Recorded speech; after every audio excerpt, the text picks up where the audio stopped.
Muito boa noite a todas e a todos, agradecendo imensamente aqui a Escola Superior do Tribunal de Contas, agradecer ao Fernando, agradecer ao Marcelo, agradecer ao nosso diretor-presidente, a nossa chefe de gabinete, ao nosso diretor-presidente Ricardo Panato, a nossa chefe de gabinete Mária, agradecer a nossa coordenadora também de eventos, Mariana, e agradecer muito especialmente ao professor Xian Pompia Habib, nossa imensa gratidão para hoje. Agradecer os alunos e as alunas aqui do curso de pós-graduação, que estão tendo a disciplina de compliance também, e, enfim, desse curso de ética, filosofia política, a formação do Estado. Eu tenho muito caro hoje o seminário, os excessos interpretativos da legislação de combate à corrupção no Brasil e o lançamento da obra, Excessos Interpretativos do Combate à Corrupção, um ensaio sobre a ortodoxia funcional brasileira,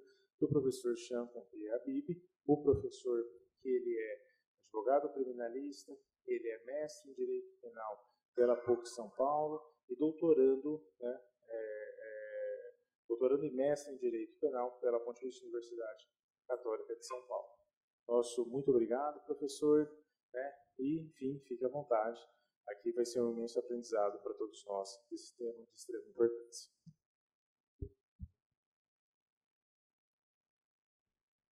Bom, boa noite a todo mundo aí. Uma satisfação estar com vocês aqui.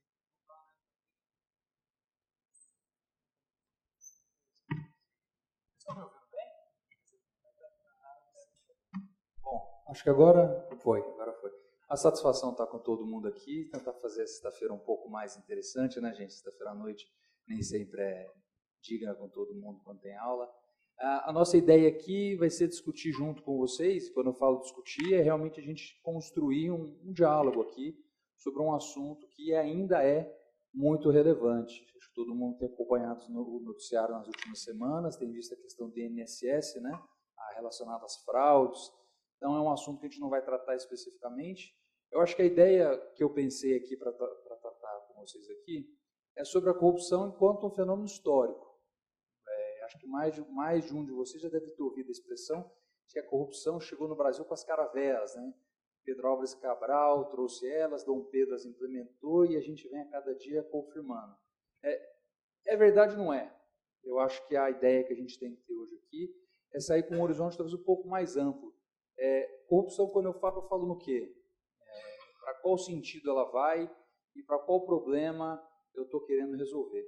Então, a ideia nossa aqui não vai ser muito discutir os pontos da legislação como um todo. O que é o crime de corrupção passiva, o que é o crime de corrupção ativa, quando que performa, quando que não performa, o que justifica a punibilidade, o que exclui a punibilidade do crime, e é trazer esse conceito mais de política criminal para vocês.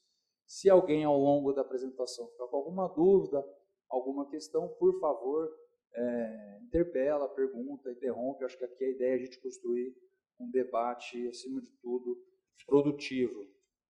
Então, quando a gente pensa em corrupção, a gente não pode pensar na corrupção senão a gente entender que ela está inserida num sistema social que nós estamos todos integrados. A corrupção ela é um ato de um agente público, em alguns países pode ser de um agente privado, que tenta obter um benefício que não deveria ser devido. Se a gente pegar a análise da corrupção, no começo, lá na Grécia Antiga, Aristóteles vai dizer, olha, a corrupção ela é um não ser. Então eu tenho o ser na sua forma mais perfeita e eu tenho um não ser. Esse não ser era uma forma corrupta. Talvez algum de vocês aqui vai lembrar, quando estuda a teoria política, tem as formas de governo. Tem a aristocracia, tem a democracia, tem a monarquia. E aí o Aristóteles falou, olha, tem as formas corruptas, as formas corrompidas.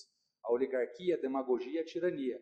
Então, é uma lógica que nos acompanha desde sempre, ter o ideal, ter uma coisa que a gente imagina de uma certa forma perfeita, e que ao longo do tempo, um fato, um elemento, uma ação humana a deturpa, a corrompe, a corrói, a torna uma forma então corrupta de modelo. Então, essa atuação que hoje a gente foca, eu tenho um agente público e eu vejo uma licitação superfaturada, e eu falo, olha, aquela empresa não deveria ter ganhado aquela licitação. Então, foi uma licitação fraudulenta, foi uma atuação corrupta da comissão licitatória, é uma forma. Eu tenho uma eleição e a eleição entendo que ela foi injusta, então foi uma eleição corrupta.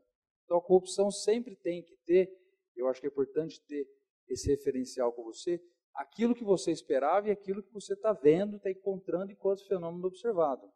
E isso passa muito pelas expectativas que a gente tem. Quando você tem uma sociedade como a brasileira que constrói uma Constituição tão ampla, mais de 200 artigos, programática, que prevê direitos sociais, prevê garantias de acesso, serviços públicos, questões, você cria expectativas que às vezes elas não se confirmam. Só para a gente pensar numa realidade hoje, do dia de hoje, mais de 50% das famílias brasileiras não têm saneamento básico. Significa dizer que o esgoto, que é tratado na casa de muitos, aqui eu imagino, não chegue para a imensa maioria da população. Isso, se você for levar tudo ao pé da letra, pode ser uma forma corrupta de você ter uma prestação pública. Não corrupta no sentido que a gente está acostumado, mas corrompida no sentido da frustração daquela prestação pública. Então, é dentro desse contexto que a gente vai enfrentar. Algumas questões eu acho que a gente precisa enfrentar e analisar. No aspecto econômico, quais são as principais questões? Quando você tem na industrialização do começo do século XX, existe uma expectativa muito grande de que o sistema capitalista conseguiria, pelo regime de competição e liberdade individual, prover ao indivíduo o acesso a todos os serviços, a partir de um equilíbrio de preços e uma competição. Isso segue muito em alta até a quebra da Bolsa em 1929. Quando a Bolsa quebra, você tem a primeira crise cíclica do capitalismo, como os economistas vão dizer, você tem ali duas questões que são fundamentais. Primeira, qual foi a função do Estado em prevenir aquele tipo de crise econômica que eu estava enfrentando? Então, houve um consenso de que faltou algum tipo de ação regulatória. Então, você tem uma primeira ação do Estado que deveria ter existido. Por que as empresas geraram, por que a Bolsa rodou daquela forma? E o segundo ponto que é olhar para o futuro. E aí eu começo a perceber que eu preciso do Estado agindo diuturnamente no ambiente social. E eu preciso que o Estado funcione garantindo e provendo algum tipo de benefício social, especialmente àqueles que estão excluídos desse processo econômico mais, vamos dizer assim, sofisticado. E aí eu desenvolvo, então, uma questão que é muito importante para a nossa reflexão aqui. O Estado vai passar a ser cada vez mais presente na vida do cidadão.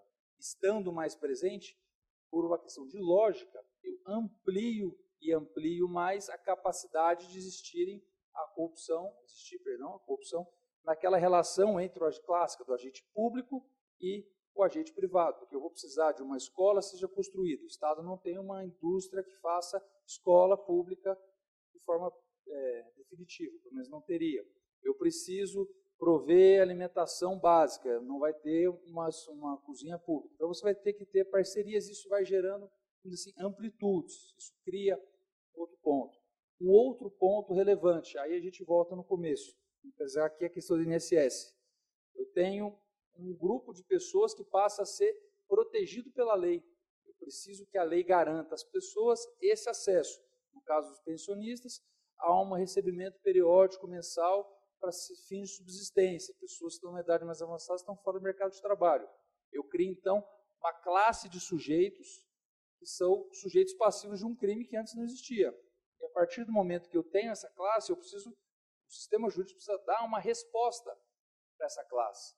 Então, essa classe social precisa ser protegida não só com mecanismos de prevenção, mecanismos de controle, mas eu preciso de uma repressão estatal quando todos esses mecanismos falharem. É uma lógica do sistema jurídico como um todo, a última instância ser uma instância punitiva e definitiva. Então, eu crio essa classe. Só que quando eu crio essa classe, eu crio também um estigma. Aquele estigma de dizer, olha, eu não posso admitir essa conduta. Então, se alguém atentar contra um aposentado, as finanças do aposentado, eu preciso de uma pena que seja severa para que a sociedade como um todo consiga entender. Então, eu tenho, além dessa questão da proteção, eu tenho a questão da expectativa que a sociedade vai criar ao entorno desse horizonte. Então, é mais um elemento que você coloca aí nesse ingrediente para você entender aonde a corrupção vai começar a ser inserida na vida das pessoas.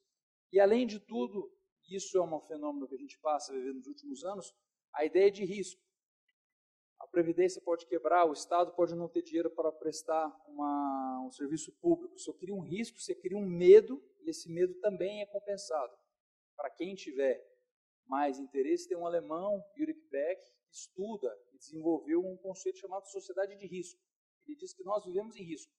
Então, eu assumo um risco, que é o risco de vir para aqui e não ter nenhum maluco que me atropele no meio do caminho. Em sociedades talvez um pouco mais tensas, eu, professor, assumo o risco de vir aqui e não ter nenhum estudante com uma bomba que exploda o auditório, como é comum em alguns outros lugares do mundo, infelizmente. Então, existem riscos que nós permitimos, e para que eu permita esse risco, eu também preciso de um risco que seja proibido. E aí eu crio também uma relação, que quando eu detecto um risco proibido, eu falo, olha, eu preciso, então, de uma ação mais intensa. Então, essa questão do risco é importante a gente colocar também quando a gente for discutir a perspectiva do excesso. E é importante também a gente entender que a corrupção, enquanto fenômeno histórico, e aí vamos voltar um pouquinho, ela também tem serventia para discursos e argumentações políticas. O que eu quero dizer com isso?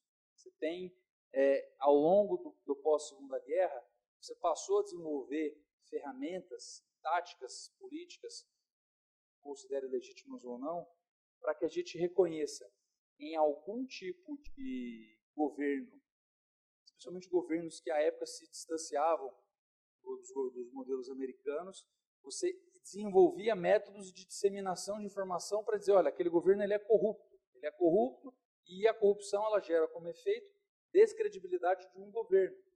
No momento que a população elege um grupo de pessoas, e essas pessoas frustram a expectativa, se beneficiando do cargo para enriquecer, para aumentar o seu poder, isso gera uma frustração.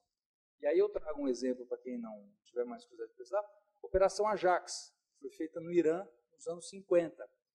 E a Operação Ajax, de forma muito simples, era desestabilizar o governo iraniano eleito na época para conseguir fazer com que isso aqui, gente, eu acabei não colocando, é um registro do New York Times, essa cronologia que eu fiz o corte aqui, e que mostra que esse governo, que não era tão simpático aos interesses americanos, principalmente na questão do petróleo, ele passou a ser atacado por disseminação de notícias pela imprensa e foi deposto. O irônico da questão aqui, e essa aqui é uma cronologia que eles fazem, é que 23 anos depois você vai ter a ascensão de um regime teocrático no Irã, que hoje é considerado um inimigo mortal dos americanos, inclusive financiando atentados, atentados e ataques ao território americano. Então isso mostra, de uma certa forma, como a posição que você assume vai influenciar no debate. Então, é isso. E aí eu trouxe aqui, para que a gente possa reforçar também, uma discussão, já entrando no ponto, a gente volta, uma discussão que vem ganhando corpo nos últimos tempos. Tem até um advogado, Fernando Fernandes, e outros, que divulgaram uma tese dizendo que a Lava Jato teria interesses externos. Eu não estou aqui nem criticando, estou trazendo um argumento para a gente depois fazer uma reflexão. Em maio, você teve a vinda do presidente americano ao Brasil e disse, olha, temos interesse em participar junto do pré-sal, e o governo brasileiro teria recusado. Nascem as jornadas de junho, que foram aqueles protestos que todo mundo lembra contra o governo federal. O governo insiste na sua posição e em março de 2014 você começa a Operação Lava Jato, que era uma operação, aspas, despretensiosa e, enfim, todo mundo sabe aonde que ela chegou. E é evidente que aqui ninguém está fazendo avaliação se teve ou não teve corrupção, porque teve, está demonstrado, mas no mar da cifra negra que se permeia o Brasil, até onde que de fato essa eclosão de escândalos que aconteceram em série, com tantas informações vindo do exterior, poderia ter sido não sem feito algo na época. Mas a gente pode conversar disso mais para frente. E aí eu acho que é importante trazer para vocês também uma questão que, pesquisando, a gente conseguiu ver com mais profundidade, o Brasil tem uma relação problemática quando a gente diz respeito às relações entre a percepção da corrupção, e é importante, tá, gente, só um parênteses, trazer aqui a ideia de percepção de corrupção, porque a corrupção como um todo ela nunca vai poder ser observada, por um motivo muito óbvio. Ninguém sai por aí dizendo, olha, subornei um oficial ou outro da polícia, deu tudo certo, quem quiser o contato. É uma coisa que você evidentemente faz entre quatro paredes, a expressão que o professor usa é essa. Então você tem a percepção que a população como um todo ela vai ter do seu regime. Então é muito naquela questão que a gente começou conversando, expectativa e realidade. Então se eu vislumbro, se eu vejo que uma determinada ação do Estado não é aquilo que eu esperava, eu já parto de uma premissa, eu posso partir de uma premissa sem compromisso com a rigidez da percepção, que de fato algo de errado está ali. Então, o que eu acho que é interessante a gente trazer aqui. Primeiro, a primeira ruptura que a gente tem, pós-instalação da República, é importante deixar isso claro, em 1930, o governo Getúlio Vargas assume, e esse aqui é um recorte do discurso de posse dele, que ele coloca que uma das principais medidas que ele faria seria um saneamento moral e físico, extirpando e inutilizando os agentes de corrupção por meio da defesa social. Então, a ideia de que você tinha ali, naquele regime pré-revolução de 30, uma relação pervertida, corrupta no sistema político, sistema eleitoral, que usufruía e usava da máquina pública seu benefício, e eu assumo a corrupção como uma espécie de forma de gatilho para começar uma insurreição popular, tanto que Getúlio Vargas, à época, assume e, enfim, começa a República Varguista aí.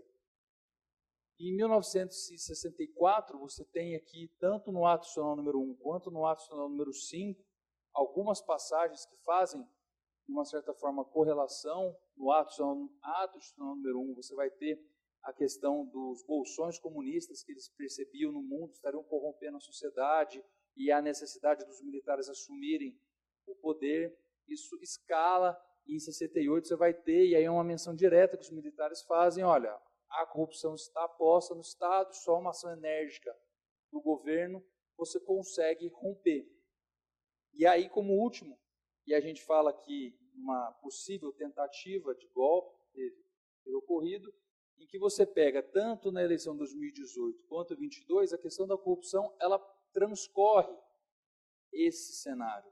E a plataforma de eleição passa muito pelo discurso, existe um movimento corrupto que nós vamos nos livrar, e ela passa a ser um motriz. É importante deixar isso claro, gente. O fato da corrupção existir ou não, eu identificá-la, não é um problema. Pelo contrário, ela é uma necessidade. Agora, ela pode nos guiar para uma percepção talvez um pouco autoritária. Tanto que nesse daqui da direita, seria um discurso que seria lido se tivesse ocorrido a intervenção do Tribunal Superior Eleitoral, que se diz que o Supremo Tribunal Federal afrontava a moralidade pública e a desvirtuava. Então isso mostra a relação que a corrupção nos traz em termos de ruptura da institucionalidade. Eu acho que é mais importante da gente filtrar aqui, nesses três exemplos, é que a corrupção ela serve como um galvanizador de frustrações sociais. Eu vejo que há algo de errado, eu vejo que há algo que não está adequado, e aí eu crio um sentimento comum. Claramente ninguém concorda em ver um agente público eleito por um concurso, eleito pelo voto popular, ganhando e usufruindo de benefícios públicos que não deveria, e se enriquecendo e capitalizando. Então isso é uma questão comum, não é difícil de você criar esse consenso. E quando você cria esse consenso, você ganha a possibilidade de investir. Então, o que eu queria deixar aqui, para a gente continuar a nossa conversa, é essa percepção de que a corrupção não é um fenômeno apenas de, olha, o sujeito foi pego roubando, vamos prender ele. Ela tem, e a história mostra isso, percepções ou finalidades que às vezes não são aquelas que a gente imagina. Muitas das pessoas, às vezes, trabalham essa percepção no bastidor para forçar o outro objetivo. Então, por isso, quando a gente fala em corrupção, é sempre um terreno assim, no mínimo pantanoso.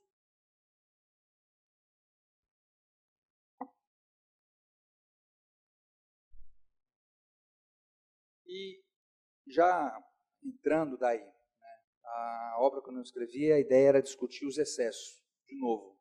E acho que é importante dizer isso quando se trata do assunto. Você começa a criticar o modelo de combate à corrupção, as pessoas acham que você, de certa forma, concorda com a corrupção. Isso tem que dizer. O excesso ele é um grande problema porque ele deslegitima a ação necessária que você tem. Então, se eu erro na medida de proteção, às vezes o remédio é aquele famoso, o remédio pode matar o paciente.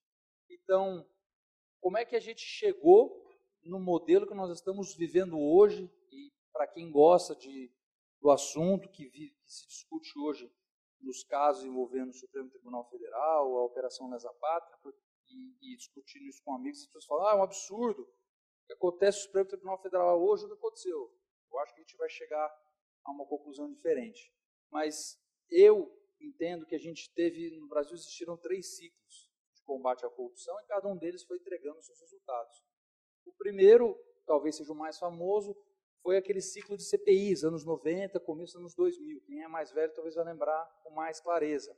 Anões do orçamento, CPI dos bancos, CPI da Nike, inclusive aquela famosa pergunta para o Ronaldo Fenômeno, na começo da CPI, que ele está nervoso, falou, quem que tinha que marcar o Zidane? Ele falou, não sei quem tinha que marcar o Zidane, eu vim aqui falar da corrupção da Nike, não da final de 98.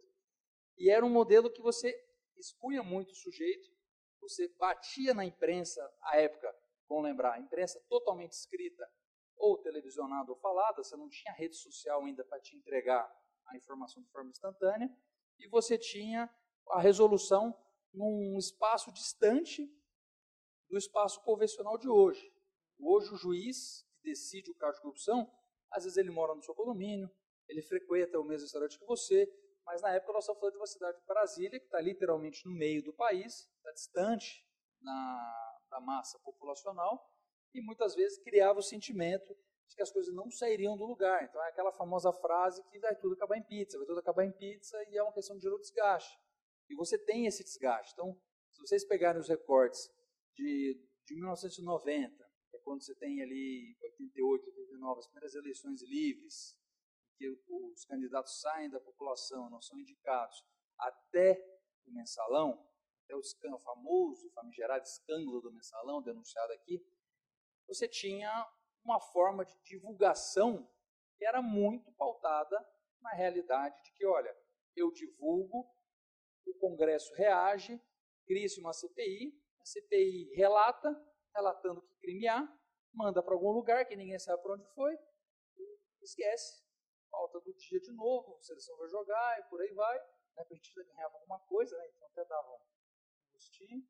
E aí você tem aqui, na minha visão, uma quebra dessa realidade. Porque é a primeira vez na história que você vai ter um grupo político estabelecido, dominante na época, ou o grupo de base do governo, sendo denunciado por desviar e entregar valores mensais para congressistas votarem de acordo com os interesses do governo. E você tem essa denúncia que sai da Câmara dos Deputados, que ela sai do Senado, ela vai para a Procuradoria da República, você tem uma denúncia.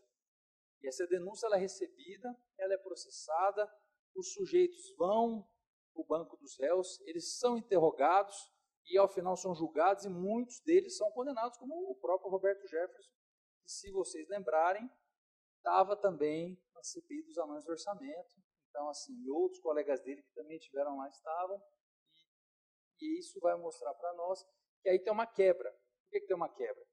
Porque é a primeira vez que o Supremo Tribunal Federal fala assim, olha, agora a gente vai, de fato, vai punir, há um investimento, há uma necessidade, e é um fato aqui, talvez, que muita gente não saiba, mas um dos facilitadores dessa questão processual, além da cobrança popular, além da demanda, além de tudo, foi uma coisa que hoje para nós é uma realidade, é o famigerado processo eletrônico. E quando você digitaliza e tem tudo, automaticamente um processo demoraria anos, passa a correr em meses.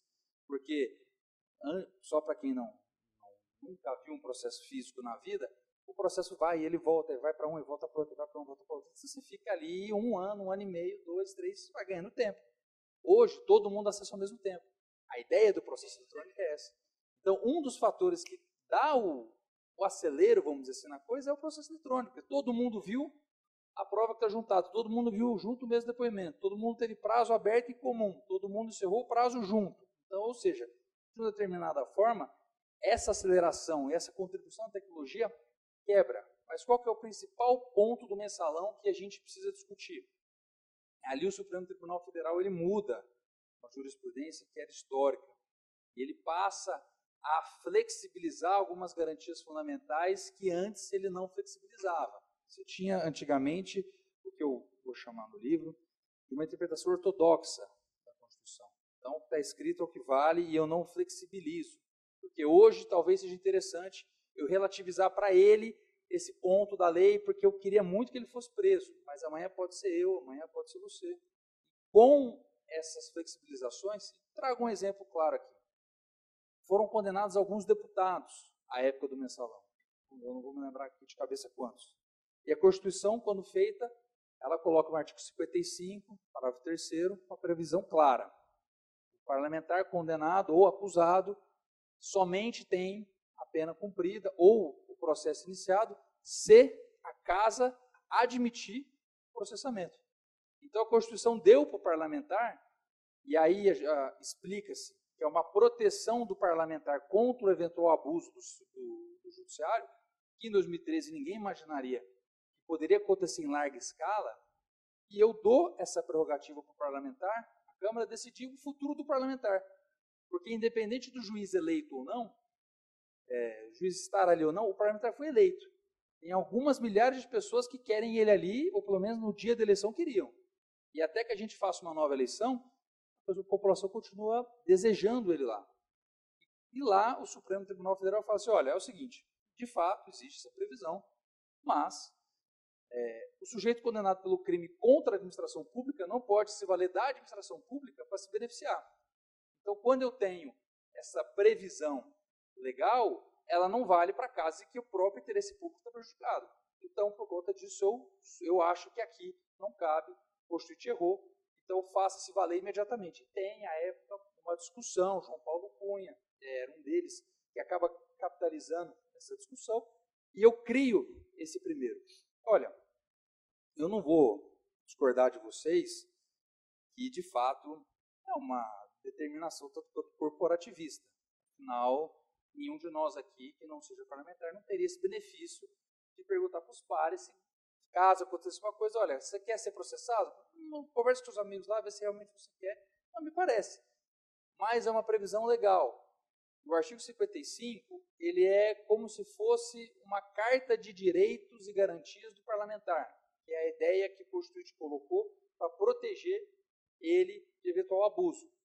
E hoje, 2025, quando nós estamos conversando aqui, tem em julgamento do Supremo Tribunal Federal exatamente a mesma discussão. Por quê? Um deputado federal eleito em 2022 está sendo acusado de ter participado da tentativa de golpe e os crimes que ele praticou, algum deles estariam no curso do mandato dele, começo de janeiro de 2023. E aí a Câmara disse, olha, não, peraí, a Constituição me deu essa prerrogativa e eu entendo que não. E o Supremo já tem, até onde eu tinha visto aqui, já tem 3 votos favoráveis a cassar essa determinação, que no fundo é um choque de poderes. Lá em 2013, 2012, o panorama de discussão ele era ruim, porque você vai falar assim, o sujeito roubou, eu pego roubando, né, vou usar aqui uma expressão popular, e aí eu pego e condeno ele, a pena dele prevê inclusive a perda do cargo, e aí eu vou, e você vai, Câmara, e suspende a minha decisão e fica por isso mesmo. Era ruim. E aqui hoje a gente tem uma situação que é igualmente ruim. O sujeito, em tese, teria participado de uma tentativa de golpe, teria tentado abolir de forma violenta o Estado Democrático de Direito. E aí eu vou, a pretexto da garantia fundamental que a Constituição dá, eu protejo o cara que atacar a Constituição. Então, esse é um problema que você tem. Naturalmente, e como a Constituição ela não é um ser vivo que sai por aí falando o que ela quer e você consegue perguntar para ela, e aí você tem que interpretar, a interpretação em matéria penal, a regra que era, pelo menos, é que é uma interpretação que ela seja restrita.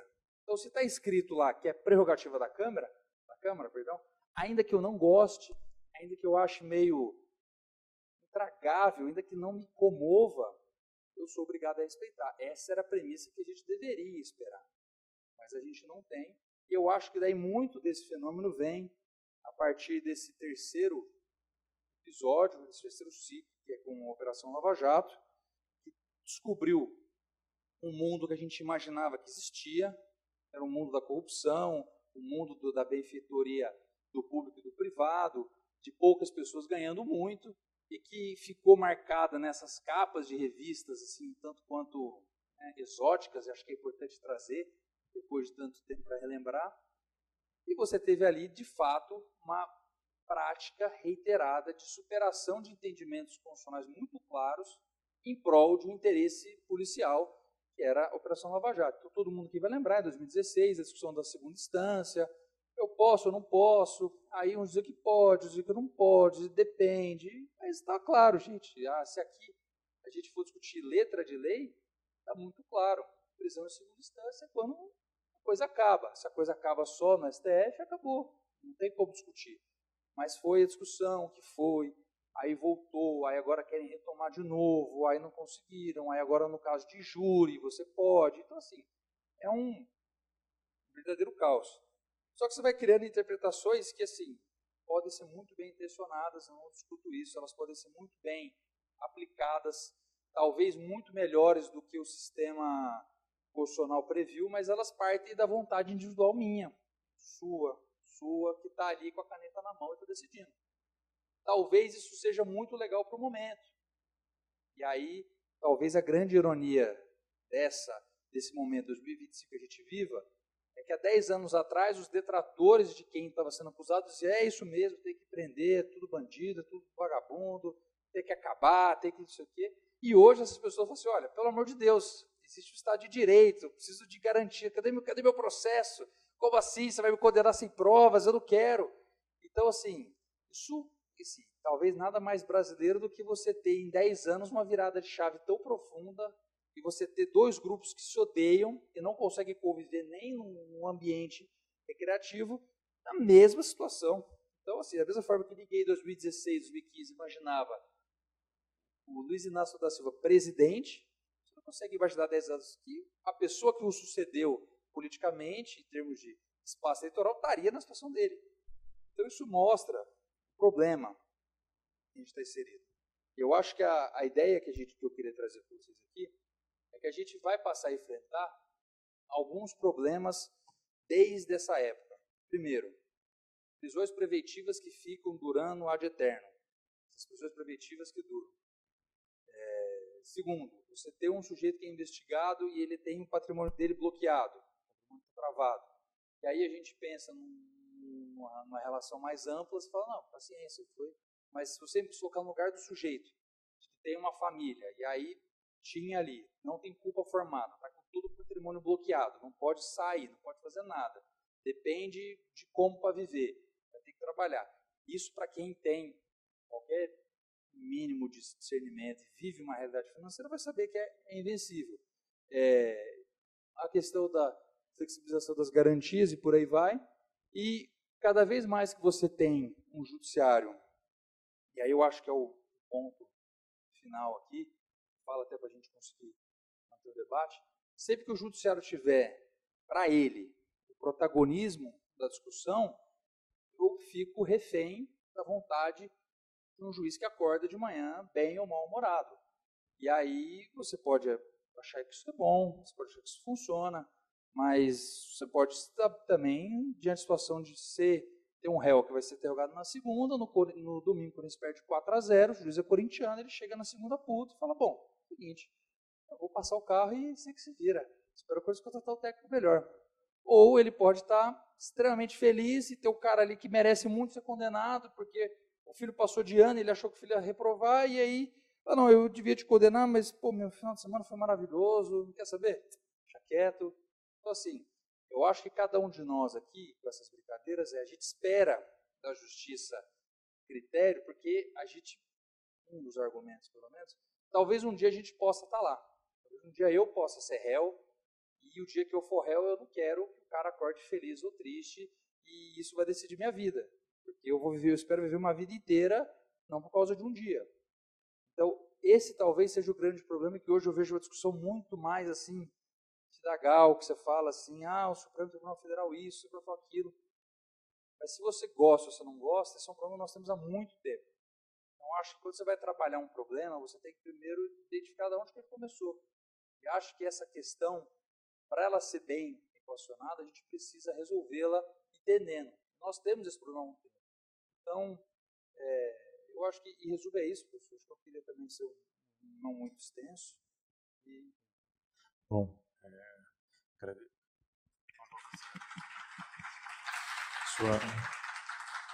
sua brilhante exposição. Algumas anotações aqui, um pouco da sua exposição, que é muito importante a gente registrar isso. Corrupção como fenômeno histórico. Anos 30, né, Getúlio Vargas. Quer dizer, uma das respostas que se tem ali naquele momento, que isso o José Murilo de Carvalho fala, né, corrupção se confundia com o quê? Corrupção eleitoral. Né? E a resposta que se esperava com a Revolução de 30 vem com a criação da justiça eleitoral. A justiça, curiosamente, e ele fala uma coisa, José Murilo de Carvalho, uma coisa muito interessante dessa plasticidade. Eu não lembro, acho que eu não chego a usar essa expressão. É como se ela houvesse uma plasticidade, o conceito de corrupção ao longo da história, mas também o Brasil também costuma ser um museu de grandes novidades, né? Também recentemente se acusa de corrupção a fraude, a suposta, né, fraude nunca comprovada da urna eletrônica. E o mais curioso é que mesmo a pessoa eleita pela urna eletrônica, a pessoa é quase que uma contradição em termos. Aquilo que te legitima, mas você também ataca. Quer dizer, a conta não fecha desse discurso. Mas, enfim. 64, das narrativas de se combater a corrupção. Brasil chafurdado, supostamente numa república sindicalista, e corrupção para lá, e uma série de institutos que são criados pela ditadura são para combater oponentes do regime, inclusive de direita. Né? Adhemar de Barros, direita, foi o Juscelino Kubitschek, direita, e aquele que pediu histericamente, né? Eu adorava falar que o Brasil virou Lacerda. Todos, né, degolados também por essa legislação que se cria. Eu estava numa banca de direito eleitoral, e aí eu me lembro que o candidato a uma banca de doutorado, ele reproduz, que é um lugar comum da doutrina eleitoralista, né? Não, que a legislação teve uma evolução na ditadura, por questão de financiamento de campanha, porque ali ele já vai prever abuso e... A expressão é dupla, abuso e... Não, esqueci. Que é mais intenso ainda do poder econômico, né? Mas no fundo, aquilo também foi utilizado muitas vezes porque a ditadura, para manter um suposto verniz democrático, ela faz todo um jogo do chamado voto controlado. E esse voto controlado também envolvia essas cassações seletivas e estratégicas. E lembrando que durante a ditadura você tem as grandes obras, e as grandes obras também muito envolveu corrupção. Inclusive, em algumas leituras liberais, né, os autores liberais eles apontam como uma das formas de se combater a corrupção. Aqui eu não estou falando nem se isso é bom, se isso é ruim, mas alguns autores liberais eles apontam que talvez a forma mais eficaz de se combater a corrupção é você ter um Estado menor. Isso é uma defesa, gente. Se você tem um Estado menor, você depende de menos licenças, você tem regulações supostamente mais eficientes e você cria o ambiente. E é muito conceitual que não se combate corrupção por perspectivas ou princípios fundamentalistas, mas mais uma questão de ambiência. Você evitar um ambiente... não, mas meu pai e minha mãe me deu vergonha na cara. Ótimo. Ótimo que seu pai e sua mãe passou vergonha na sua cara. Ótimo. Que continue isso. Ninguém está falando isso. Mas não cola. O que se sabe de uma forma eficiente para se combater a corrupção é você, além de passar vergonha na cara, são parentes aqui. Eu tenho um trauma, assim, quando eu vou em eventos assim, pouco escutar que o problema da humanidade é o pai e a mãe ensinar a criança a jogar o papel no lixo, no chão. Né? Não pode... Claro que isso é um dever de civilidade, isso é bom, mas não vai resolver o problema da humanidade, aquecimento global, relógio do apocalipse. Você sempre costuma até brincar que às vezes eu não tenho vontade de ter filho, mas se um dia eu tivesse, joga no lixo. Eu vou catado, mas joga porque isso é um senso comum muito grande, né? Isso não vai... Bom, voltando aqui, aqui é curioso essa questão das expressões no programa de governo, como se mobiliza, justa legalidade. É legalidade ou não é legalidade? Quer dizer, se justa também de acordo com a minha discricionariedade do que eu acho justo. Complicado esse termo. E o termo também princípio da moralidade institucional.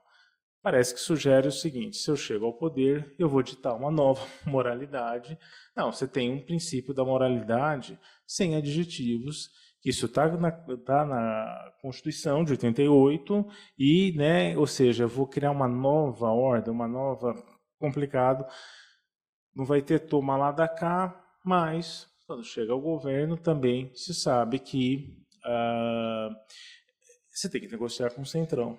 E negociação com o Centrão, aqui eu não estou falando de... Só para ter um raciocínio. Eu não estou aqui também questionando o Centrão, não. O Centrão fez coisas maravilhosas no Brasil. A gente teve vacina por causa do Centrão, a gente teve um monte de coisa por causa do Centrão. E o Centrão também muito... Claro, como tudo na política tem seus aspectos negativos, seus aspectos, mas também manteve uma governabilidade, se evitou uma crise institucionais, essa falta.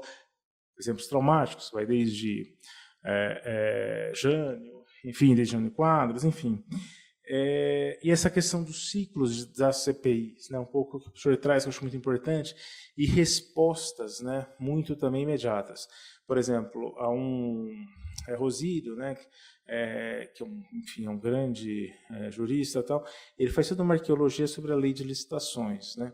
E ele mostra muito como que, por exemplo, a 866 é muito refém de algo, de uma responsividade desse ciclo de corrupção, né?